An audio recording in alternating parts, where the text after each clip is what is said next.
je vais voir ma ganache. Alors là, je suis en train de chercher. Je suis en train de faire des recherches dans toute la ville. Je cherche qui? Je cherche Khashoggi, comme tout le monde. Hein. Avant, tu avais cherché Charlie, maintenant c'est chercher Khashoggi. Ah ouais, il paraît qu'on retrouve des morceaux de lui un peu partout.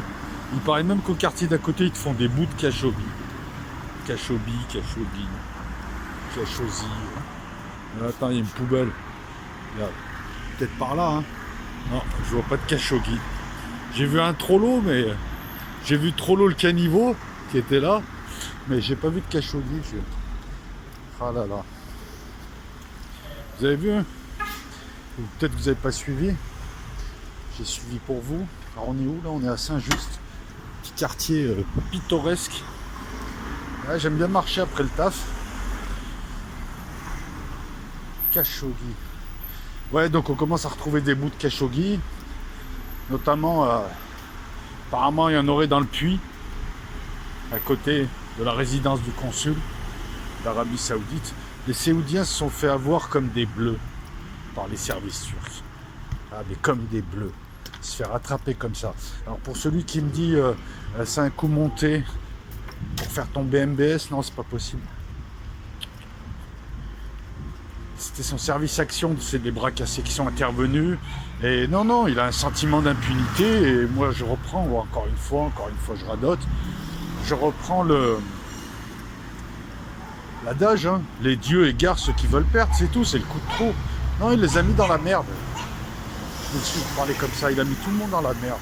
Ses alliés, les gens qui donnent de l'argent, ceux qui ont peur de lui, jusqu'à son père. Non, il a mis tout le monde dans la merde. Le type, il est habitué. Il faut savoir que depuis qu'il est au pouvoir, officieusement, hein, parce qu'il n'est pas encore officiellement le roi, ce type terrorise jusqu'au prince, jusqu'aux familles, jusqu'aux différentes branches de la famille princière. Il fait peur à tout le monde. Ils ont enfermé des gens pour rien, des femmes, des blogueurs, pour le moins de trucs. Là, bon, vous avez vu comment il procède avec un type qui au final était, n'a fait que le critiquer, quoi. Il n'a rien fait d'autre, Khashoggi. Vous remarquerez qu'Al-Turki n'a pas osé défendre Khashoggi. Non, non, non. Ça, c'est du complotisme, à mon avis. Je dis pas ça pour ceux qui m'ont posé la question, hein. J'essaie de lui répondre. Hein. La question mérite d'être posée. Mais non. Le type, non, c'est leur manière de faire. Hein. Moi, je dirais plutôt, et vous allez voir qu'on rentre dans la partie intéressante, la partie technique. Hein. Il n'y a que ça qui m'intéresse. C'est pas l'habillement, c'est la structure qui doit vous intéresser en premier. L'habillement doit venir en second. Non, il les met dans la merde. Il les met dans la merde parce qu'on voit le deux poids deux mesures. On n'a pas le même battage médiatique qu'avec l'affaire Skripal. Alors c'est à peu près pareil. Si on reprend leurs faits, c'est un État qui tue l'un de ses ressortissants dans un territoire étranger. D'une manière spectaculaire, on va le dire comme ça. En admettant que Skripal soit vrai, puisque ce qui se dit dans différents milieux, pour reprendre Coluche, dans les milieux non autorisés et autorisés, dans les milieux autorisés, on ne dit rien. Mais ce qui se dit, c'est que c'est une opération montée de toutes pièces par le MI6. En plus, on joue sur l'ambiguïté. Tout le monde croit que Skripal est mort, alors que non, le gars et sa fille Julia ne sont pas morts. Non, vous voyez, Trump est embêté. L'État profond américain l'a bien profond. Tout ce petit système-là est en panique. Et on va voir quelque chose d'assez intéressant techniquement. Et encore une fois, toutes les personnes là qui n'ont aucun esprit critique et qui se contentent d'aller de site en site et de picorer de site en site pour venir répéter « mais Thierry Messin, il a un réseau et toi, moi j'ai un cerveau. »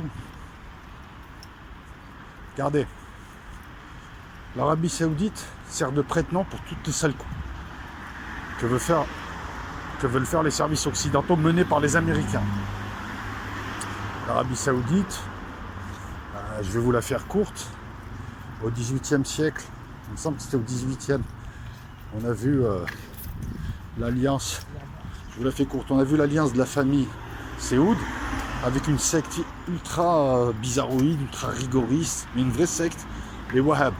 C'est une alliance d'une secte avec une famille pour prendre le pouvoir. À l'époque, l'Arabie Saoudite était ottomane. On ne disait pas turc, on disait ottomane. Ça vient d'Othman, Othman qui est le fondateur de l'Empire ottoman. En tout cas, le premier à avoir étendu les terres dont il avait la charge. Ils tentent une révolte, ils se font massacrer par les Turcs. Hein. 19e, l'un des survivants retente une nouvelle révolte. Et ça marche pas parce que la famille est divisée, il y a des luttes fratricides. Encore une fois, nouvelle raclée. Il a fallu attendre comme d'habitude le 20e et les services anglais qui ont mis la main quasiment sur le Moyen-Orient de l'époque, hein, pour le pétrole notamment. Parce que dès le début du XXe siècle, on a commencé à comprendre que le pétrole était d'une richesse. Donc, à partir de là, on a vu Lawrence d'Arabie. Vous savez, Lawrence d'Arabie, il est gentil, c'est le héros, alors que ce n'est plus ni moins qu'un manipulateur du MI6 anglais qui est venu monter les uns contre les autres, ce qu'ils font encore. Ensuite, les Anglais donc, avaient une famille, les Séous, très faible, affaiblie, qui ne pouvaient pas les embêter et qu'on pouvait manipuler à souhait. Donc elle s'en est servie un petit peu dans la région, notamment pour écarter les Turcs. Cette famille-là, qu'est-ce qu'elle fait aujourd'hui avec les djihadistes? Elle sert à qui? Elle sert les mêmes services, sauf qu'en 1945, il y a eu le pacte de Quincy. Les Américains qui ont pris le relais. Ce pacte suppose, entre autres, officiellement, d'assurer la sécurité pétrolière des USA contre une protection physique, apparemment pas de toute la famille royale, hein. Apparemment c'est seulement le roi. Quoi qu'il en soit, ça a fait de ce pays, ce royaume, ce pseudo-royaume, ça en a fait, je passe ou pas, ça en a fait un état vassal, ce qu'on sait tous depuis très longtemps. Ça en a fait un état vassal des USA, un état faible, détesté par tout le monde, même par sa population, qui elle-même est restée dans un degré d'arriération assez impressionnant. Le royaume est confisqué par le roi, ça lui appartient, c'est à lui. La garde autour de lui, elle est là pour le protéger. L'armée est affaiblie, l'armée saoudienne est affaiblie volontairement, alors que la garde, je ne sais pas comment il peut appeler ça, garde royale, en tout cas sa garde, elle est là pour le protéger. Donc ils ont leurs pigeons. Depuis, on a vu la réactivation de la confrérie des FM, des frères musulmans. Dans les années 50, il me semble en 52, vous voyez, c'est important de replacer dans un contexte historique, et ça a été les pions des services anglais, des services américains, de tous les services pour détruire le monde arabe, pour détruire tout progressisme, pour détruire toute nation qui s'élevait. Donc voilà les gens qui se sont servis de ce que nous appelons maintenant, et uniquement maintenant, alors qu'ils existent depuis très longtemps, les intégristes. Ça, tout le monde le sait, à part celui qui ne veut pas le savoir. Donc on a tout ça. Pourquoi je vous raconte tout ça? C'est important de savoir ça. Donc pendant très longtemps, ils avaient un système adelphique. Ça passait d'un type à son neveu et ainsi de suite pour que toutes les branches de la famille royale puissent en croquer. Et puis en 2015, puisqu'il n'y avait que 2 branches, je crois, pour une histoire de succession, parce que sinon la lignée allait être éteinte, le conseil de famille, de la famille royale, qui comporte plein de branches, qui comporte entre 3 et 5 000 princes et princesses, a décidé de supprimer ce système dit adelphique pour revenir à un système classique héréditaire. Voilà, chaque roi met son fils à la place. Et là, il y avait 2 branches. Il y avait la branche Ben Salman et la branche Ben Naïef. À partir de là, Ben Naïef a été écarté par MBS. Et là, le conseil, ce fameux conseil, commence à se poser des questions. L'Arabie Saoudite gêne parce que tout le monde commence à se rendre compte et tout le monde commence à murmurer à leur chef d'État. Mais attendez, vous dites que Bachar al-Assad massacre sa population, mais nous on soutient des bouchers, on soutient des intégristes qui ont financé l'intégrisme et le djihadisme qui nous a touchés à plusieurs reprises en France, en Europe et ailleurs. C'est quoi ce truc? N'importe qui de sensé, voilà, te dit, mais attends, c'est quoi cette histoire? On est avec les pires bouchers du monde. On prétend combattre l'intégrisme en s'alliant avec ceux qui le financent. C'est quoi l'histoire? Et puis petit à petit, monsieur Lambda, le quidam moyen, se dit, mais attendez, on dirait des pompiers pyromanes. Ils créent la menace et ils arrivent derrière en mettant des prête-noms. Donc les Saoudiens servaient aussi à alimenter le lobby de l'armement américain, qui tient uniquement grâce à ça, enfin entre autres. Hein. Les Saoudiens permettaient des transferts de fonds et donc de manipuler des djihadistes et de servir de paravent pour qu'on dise « Ah, c'est pas nous ». Un petit peu comme quand la CIA donnait ses prisonniers, des gens attrapés comme ça arbitrairement dans les montagnes du Pakistan, les donnait à des services amis pour qu'ils les torturent. Ah, les Roumains, vous avez torturé beaucoup de gens qui en fait n'avaient rien pour la CIA. Je dis les Roumains, mais je pourrais dire aussi certains pays arabes. Mais enfin, je cite un petit peu, que les gens comprennent pourquoi j'ai critiqué à un moment la Roumanie et la Bulgarie, et pourquoi je pense que ces pays ne valent pas mieux que des pays arabes. C'est pas sorti de nulle part, c'est pas de la xénophobie, j'ai pas que ça à faire, et je suis quelqu'un de rationnel. Le problème, c'est que là, Ben Salman est aux abois, le fils, et il a clairement menacé, donc, il a menacé Trump de faire monter le baril à $200, de se rapprocher des Iraniens, de libeller les ventes de pétrole qu'il pouvait faire, c'est le plus gros vendeur, de les libeller en yuan, tout un tas de mesures, et puis de révéler tout un tas de choses aussi, tout un tas de dossiers, sortir pas mal de dossiers sur tous les hommes politiques, corrompus ou pas, ça n'a pas été dit publiquement, ça a été dit, ça c'est le petit plus d'El Loco. On va arrêter la musique après, c'est bon. Bon, on va arrêter là. Alors là on est où? On est à Saint-Just encore. Ouais. Allez, c'est sympa, c'est une succession de petits villages, Marseille, quand tu connais bien. Allez, regardez, belle église, on va faire le tour. Hein. Donc, c'est chacun tient l'autre par la barbichette. Regardez, c'est sympa, hein. Petite place. Donc on a Trump, on a beaucoup de gens dans la classe politique française et haute gênés. On a Macron qui refuse notamment de dire pourquoi il continue à vendre des armes aux Saoudiens alors que ceux-ci massacrent des Yéménites. Les Yéménites sont des êtres humains. Je comprends pas. Et tout le monde devrait ne pas comprendre, la presse en premier.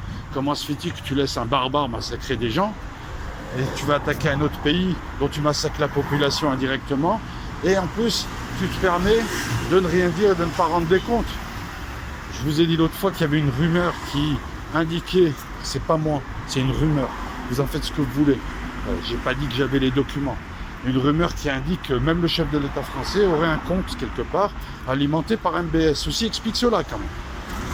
Je vous rappelle qu'on est dans la géopolitique, il n'y a pas de preuves, comment dire ça, irréfragable, il n'y a pas de présomption irréfragable. Tout est fait par recoupement, ils ont l'habitude de faire comme ça, c'est ainsi, etc. En fait, les preuves et la vérité, on les a 30 ans après quand ils écrivent un livre. Enfin, quand les types sont morts et que quelqu'un écrit un livre pour faire de l'argent et qui te dit oui, effectivement, ils ont fait ça, ça et ça. Mais maintenant, ils sont morts, vous pouvez vous la mettre sur l'oreille, vous pouvez plus rien leur faire. Et leurs enfants vont faire la même chose et dans 30 ans, ainsi de suite, parce que c'est comme ça qu'ils fonctionnent. Quand on analyse leur manière de faire, on y vient à la technique. Quand on analyse la manière de faire, on s'aperçoit que eux introduisent l'élément temps. Et vous ne l'introduisez pas, l'élément temps. Voilà, l'élément temps, c'est que, voilà, c'est la 4D, la 4D temporelle, fait qu'ils ont toujours un coup d'avance, et quand nous sommes en train de discuter de ce sujet, ils ont déjà 1, 2, 3 coups d'avance. Voilà, nous on en a encore expliqué aux gens qu'on n'est pas complotistes et qu'il y a quand même des choses assez bizarroïdes. Ben, eux, ils en sont à autre chose. Le loup solitaire, le machin, le truc. Vous inquiétez pas, ils ont des gens pour ça. Les USA, les services américains ont une proximité, on va dire, consanguine avec, limite incestueuse avec les Hollywood, puisque les scénaristes hollywoodiens qui nous montrent des super films et des super séries s'occupent aussi de scénariser et de jouer à ce qu'on appelle les spin doctors, à préparer l'opinion. Et c'est de ça dont j'ai envie de vous parler. Donc Trump est gêné. Tous ces gens-là sont gênés. Et l'affaire Khashoggi est très très bien exploitée, est habilement exploitée par la Turquie et Erdogan. Et il a raison. Là-dessus, il est logique, il joue pour lui, il joue pour son pays. Ah, ils sont gênés, ils ne savent plus comment faire. Surtout que même aux USA, on est en train de lui mettre la pression. Et d'un coup, et là vous allez admirer la belle technique du contre-feu, d'un coup, Vlatipa, c'est un type qui décide d'envoyer des colis, le 22 à Soros, le 23 à Obama, le 24 octobre bien sûr 2018 des colis soi-disant piégés à l'explosif, ils les envoient, ces colis sont interceptés, sont désamorcés, et puis on commence à voir des formules, une enquête agressive va être menée, enfin bon, des formules bidons, avec beaucoup de qualificatifs, beaucoup d'exagérations, qui semblent nous faire croire à un contre-feu, puisque toute la population et la presse américaine, on a parlé directement de terrorisme intérieur. La presse a commencé à utiliser des expressions, elle est là la technique, hein, pour déjà orienter ton cerveau. Terrorisme intérieur, pour pas que tu te loupes. Hein, faut pas se rappeler du terrorisme extérieur qu'eux-mêmes gèrent d'ailleurs par le biais des Saoudiens, parce que le but c'est de ne plus penser à Khashoggi. Alors ce qui est bizarre, c'est que ces colis, par exemple, ils arrivent, ils explosent pas, ils sont attrapés par des employés, ils sont attrapés à la poste, ils sont envoyés à Clinton, à Obama, à Soros et à CNN. Que des gens pro-démocrates. Et néoconservateurs. Oui, on peut le faire maintenant. Avec les USA, on peut être démocrate et néoconservateur. Hein, maintenant, ça se fait, on peut tout faire. On peut bien être philosophe et baratineur aussi. Vous voyez à qui je fais affaire. Donc, cette opération de colis, ils s'attendaient. Colis artisanal. Ça veut dire quoi? Ça veut dire qu'on veut cacher la signature? Oui, parce qu'en général, quand tu prépares des explosifs et des bombes, chaque artificier a sa petite signature, reconnaissable, sa manière de faire. Artisanal. Mais comment se fait-il que par exemple, l'employé, il me semble, d'Obama, non, l'employé des Clinton, ou l'employé de Soros, je ne me souviens plus, je m'excuse, je suis dehors, a ouvert le colis, n'a rien eu, a appelé la police, est allé en forêt, faire exploser le colis. Un type envoie des colis qui n'explosent pas, et qui ne sont pas faits pour exploser. Vous savez, il y a eu beaucoup de gens qui ont envoyé des colis explosifs. Vous avez le fameux Unabomber qui a été attrapé. Le principe, c'est que dès que tu ouvres le colis, ça te pète à la gueule. Il y a un truc qui t'arrive. Là, non. C'est des colis qu'on envoie, mais ils sont inertes. Déjà, ça sent le bidonnage total. Parce que, au moins, l'employé, en ouvrant le colis, qui perde un doigt ou deux, ou un truc comme ça. Je ne le souhaite pas, mais vous comprenez ce que je veux dire. Donc, cette histoire de colis arrive à point nommé pour faire oublier. Et oui, elle arrive à point nommé pour faire oublier cette affaire Khashoggi, parce que là, on va faire peur aux gens. C'est terrorisme intérieur. C'est pas beau, c'est sale. On a utilisé les mots qui vont s'ancrer dans l'imaginaire, qui vont s'ancrer dans la conscience chacun d'explosif, de terrorisme, de peur. On vise des icônes, parce qu'il y en a qui continuent à soutenir Obama et sa petite clique. Ces icônes-là ne craignent rien, elles n'ont jamais rien. Elles n'ont jamais été exposées à aucun risque, ni eux, ni ceux qui ont manipulé ces colis. Je m'excuse encore une fois, mais ça pue du cul cette affaire. On voit bien que cette affaire-là, elle a été sortie pour faire contre-feu, pour qu'on évite de parler de l'affaire Khashoggi, pour que celle-ci se tasse un petit peu, qu'elle est dirigée vers l'opinion publique américaine, parce que là-bas, il y a beaucoup de journalistes courageux, il y a beaucoup de gens qui se posent des questions, bien plus que nos larbins financés par nos impôts, hein, parce que la presse française est intégralement financée par nos impôts. Donc la question, pour moi, ça c'est de l'analyse que je vous fais. C'est pas de savoir contre-feu, pas contre-feu, où est Khashoggi. C'est de savoir qui a décidé de ça. Il y a plusieurs possibilités. Alors le 6 novembre, je crois que c'est... Ouais, c'est le 6 novembre. Nous avons les élections mid-term, milieu du mandat. C'est des élections pour la Chambre des représentants, il me semble, et pour le Sénat. Trump, en tout cas son parti, risque de les gagner. Les démocrates sont un peu au chou. Donc on peut, première hypothèse, on peut envisager que ce sont eux qui ont créé, qui ont fait ce false flag. C'est très facile à faire, hein, je veux dire.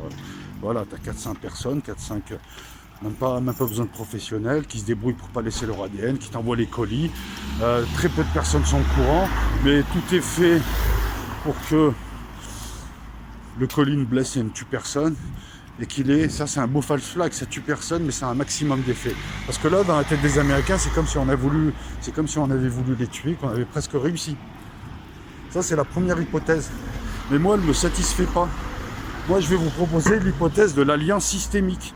Et je vais aller au-delà de ces grands penseurs qui ont des réseaux qui sont super intelligents, super forts, tels que Réseau Voltaire. L'alliance systémique, c'est là où on voit l'état profond qui tient et les démocrates et les républicains, qui a fait de Trump sa marionnette, qui tient tout le monde. C'est-à-dire là, on voit l'étage du dessus, ceux qui sont cachés, qui ont dit il faut absolument faire un contre-feu. Et ils se sont servis des deux côtés. Ils se sont servis de la presse démocrate qui hurle au loup. Ils se sont servis, sans peut-être leur dire, hein, de Clinton et d'Obama, mais je pense qu'ils sont quand même dans la confidence, pour leur dire il se passe un truc. Ils se servent de Trump pour qu'il fasse cette déclaration. Si vous voulez, là on a le triangle. Vous avez deux parties en bas, comme les deux points d'un triangle, et vous avez le point du haut qui les réunit. Et cette alliance systémique démontre que le système, finalement, au-delà des faux clivages qu'on nous indique, est tenu par le même groupe, les mêmes personnes. Et là, elles ont utilisé tous leurs moyens, à savoir les deux parties. Le marionnettiste a utilisé les deux parties. Enfin, le marionnettiste est encore plus haut. Hein. Il est encore beaucoup plus haut. Et on ne le voit jamais, puisqu'il n'est pas humain, il n'est pas de cette dimension, pour certains en tout cas. Et c'est pas de l'ésotérisme, c'est de l'escato, c'est de la religion. Bref, pour ceux qui n'y croient pas, à la limite, on ne va pas en parler. C'est pas intéressant. Donc, à mon sens, c'est ça. Donc, que nous révèle cette histoire de bombes là, artisanales qui sont dans des colis explosifs artisanaux qui ne pètent jamais et qui sont très vite interceptés, ça nous montre que quelque part, au-delà de Trump, des Obama, du petit jeu de scène qu'ils nous font, il n'y a qu'un camp derrière. Il n'y a qu'un patron. Celui qui veut installer une nouvelle ordre mondiale. Voilà. C'est pour ça que quand on me dit Poutine, il est bien. Non, c'est que des factions. Ça. Derrière eux, tu as un seul truc. Et là, donc en l'occurrence, ils ont dû jouer. Ils ont dû y aller avec précipitation. Vous voyez, il n'y a pas que les Russes qui font des choses avec précipitation. D'un coup, comme ça. D'un coup, à une date pas très symbolique, un malade mental déciderait de faire des colis, de les envoyer à Obama et à Clinton. Ça me paraît louche. En général, ce genre de gens frappent au moment des élections. Vous savez, c'est un peu les loups solitaires américains. Le mec qui picole, il vit dans une caravane, il en a marre de tout le monde, il devient parano, il veut se faire connaître, il veut se venger, et il envoie ça parce qu'on est en période d'élection, on ne fait que lui parler d'un tel. Mais même le moment est louche. Même le moment prête à confusion. Vous allez me dire, il y a des élections qui arrivent. Moi, personnellement, je vous dis juste une chose. Je n'ai pas la preuve ultime, mais la seule chose dont je suis sûr, c'est que c'est un false flag pourri. Oui, ils vont trouver deux Texans d'extrême droite ou deux mecs du Ku Klux Klan. Ils vont les faire parler. Ils vont enrober tout ça. Hein, ils vont mettre la couverture dessus. La presse va te les indiquer. Ils vont être condamnés. Ils vont aller en prison. Et on va dire c'était eux. Oui, ça ils savent faire aussi. Trouver des coupables comme ça. Nous, on a bien trouvé les frères Pois Chiches. Hein, pendant que des professionnels faisaient leur œuvre. Eux, ils étaient enlevés, anesthésiés. Puis à la fin, je ne sais pas ce qu'on en a fait. Voilà, mais en tout cas, voilà, bref. Voilà ce que je peux dire quant à cette histoire de Khashoggi. Faire le lien avec quelque chose dont personne ne parle à l'heure actuelle, en tout cas sur les blogs et autres, ça s'appelle une analyse. Je prends deux choses qui paraissent un petit peu éloignées, je les rapproche et je m'aperçois que ça me donne une information supplémentaire.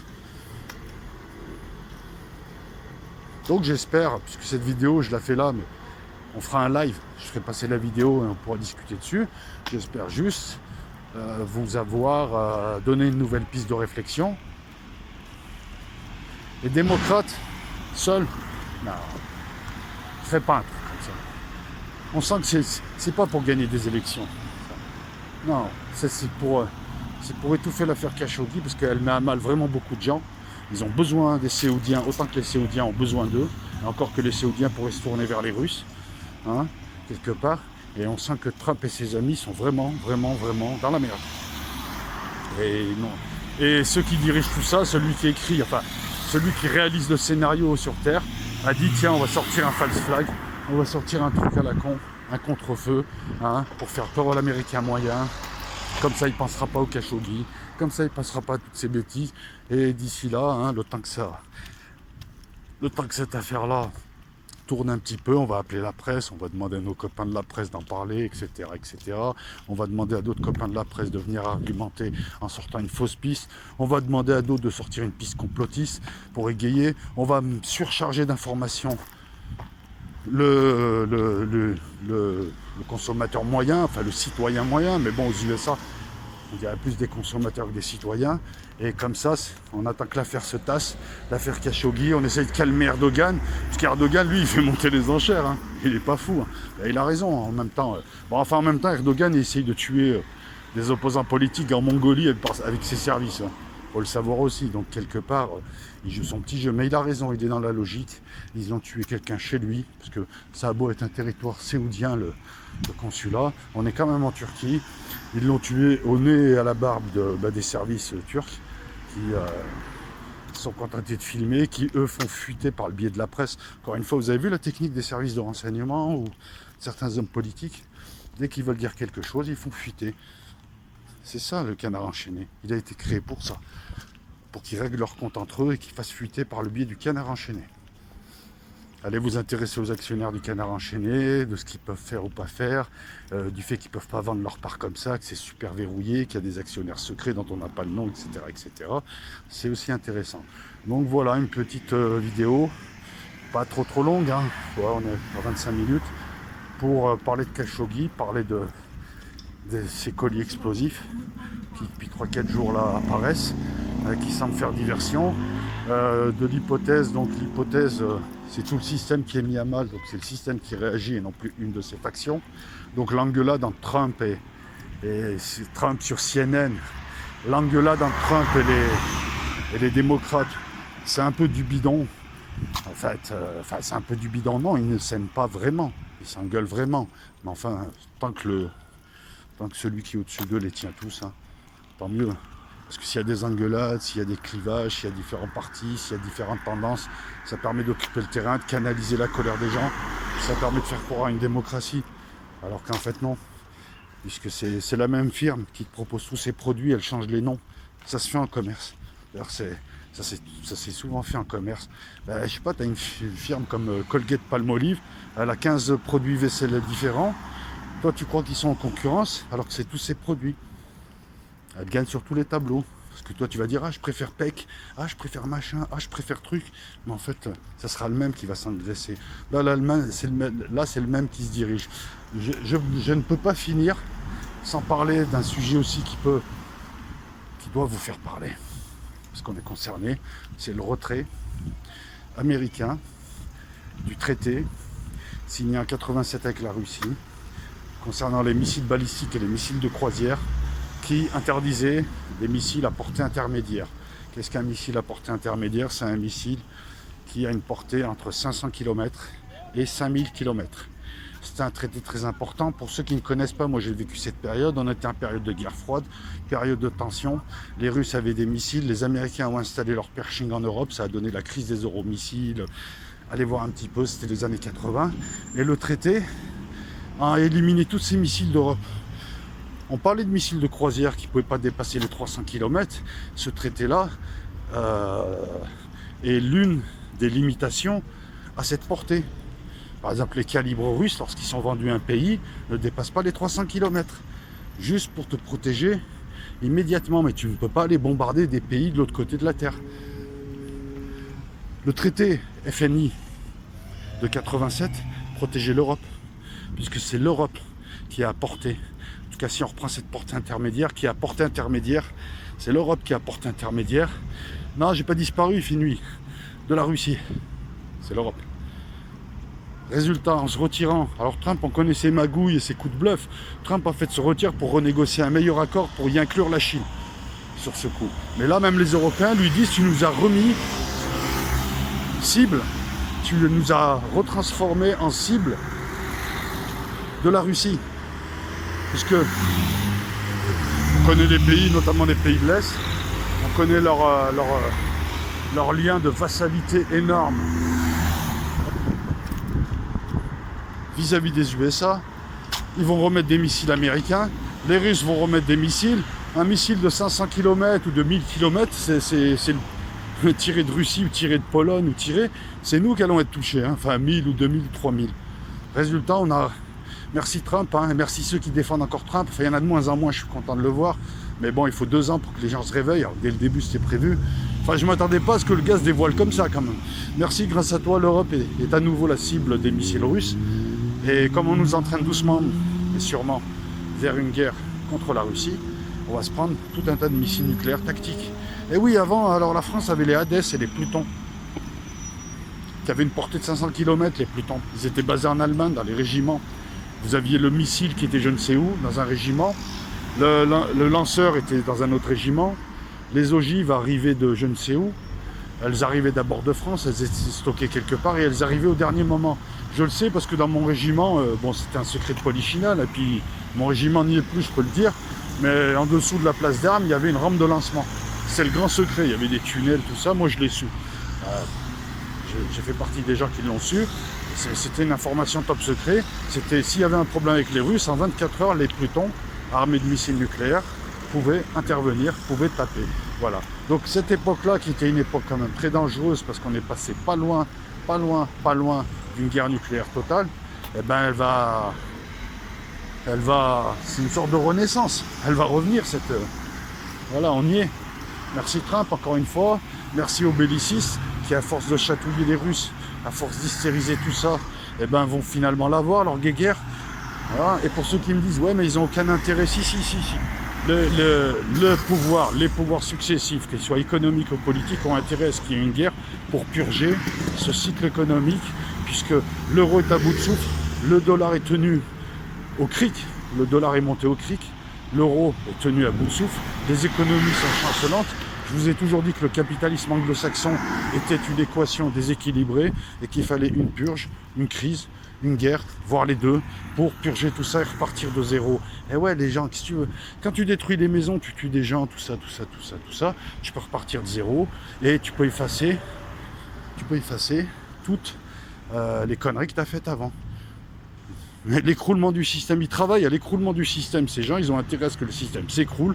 Eux, ils ont des terres en Amérique du Sud, ils ont de l'argent, ils ont des bunkers, ils s'en foutent de polluer l'hémisphère nord, ils s'en foutent que l'hémisphère nord soit entièrement sous hiver nucléaire. Ils seront ailleurs, ils vivront toujours mieux que nous, et c'est nous qui allons mourir. Et ça, tout le monde le sait. Alors, vous allez me dire, qu'est-ce qu'on peut faire? Nos hommes politiques sont tellement stupides qu'ils ne voient même pas ça. Ils sont juste là à se dire, ah oui, il faut être pro-américain, il faut en être, c'est eux qui vont gagner. Mais ils ne le voient pas. Et on va à la guerre. Ils veulent la guerre. Et ils veulent tout brûler et recommencer. En repartant avec moins de gens aussi. Et puis en profitant de l'effet chaos. Puisque eux, ils auront stocké les savoirs. Ils auront stocké les savoirs, la bouffe, la technologie, les armes. Allez voir le nombre de bunkers un peu qui se construit partout. Et nous, on va être comme des ronds de flanc, dehors, décharnés, en train de se battre entre nous pour une boîte de conserve. Et eux, ils vont revenir, les sauveurs, ils vont rebâtir une nouvelle civilisation. Et cette fois, ils vont la rebâtir à leur mesure. C'est-à-dire qu'ils seront plus nombreux que nous. Enfin, ils seront plus nombreux que nous. Il n'y aura plus 1,5 milliard de Chinois, là. Ils vont faire en sorte qu'il y en ait beaucoup moins. Et ainsi de suite. Vous voyez? Voilà, l'eschatologie en parle, mais on peut en parler d'une manière laïque. Donc, on en parle au moment où vous verrez la vidéo, c'est qu'elle est en live, donc on en parlera. Je voulais quand même la faire en extérieur là. Et puis voilà, quoi. Donc je vous remercie toutes et tous. Et puis je réfléchis. Non, j'ai rien oublié. Voilà, donc à vous maintenant. On va faire comme si on était en live. Ciao.